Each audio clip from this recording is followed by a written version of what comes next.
Hello ဒီစမိတ်ကနေကြိုဆိုပါရစေ။မနေ့ကမင်းဂရီပေးထားတဲ့အတိုင်းပဲပေါ့နော်။ဒီနေ့ဈေးလာဝယ်တဲ့လူတွေကိုဆက်မှလာတဲ့လူတွေကိုပေါ့နော်။မလက်ဆောင်ပေးမဲ့တကြားလုံးလေးပါ။တကြားလုံးကလည်းအော်လီတကြားလုံးနေမဟုတ်ဘူးနော်။မင်းကိုယ်တိုင်ရောင်းနေ။အခုတော့တကြားလုံးနဲ့ပြီးတော့ဒီမင်းကိုသီးနဲ့တရက်သီးရဲ့နောက်ပြီးတော့ဒါပါလေ။နောက်ခုပါလည်းမသိဘူးဒူးရင်သီးရပေါ့နော်အဲ့လိုအရသာသုံးမျိုးရှိတဲ့ဂျယ်လီလေးပေါ့နော်တကြားလုံးအပျော့လေးပေါ့နော်အဲ့လေးတွေဒီမှာထုတ်ထားပါတယ်နော်ဒီမှာ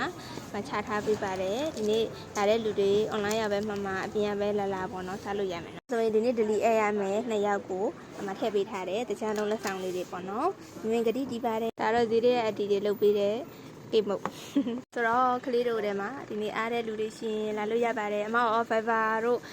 Telegram တို့ Messenger တို့ကနေပြီးတော့မွေးနေ့စတန်ပေးရမှာ customer တွေကျေးဇူးအများကြီးတင်ပါတယ်เนาะအမခုမှဆိုင်ဆောက်ဖွင့်ခါတာဆိုတော့လေးနည်းနည်းဝင်းသုံးကားလေးဖြစ်နေတော့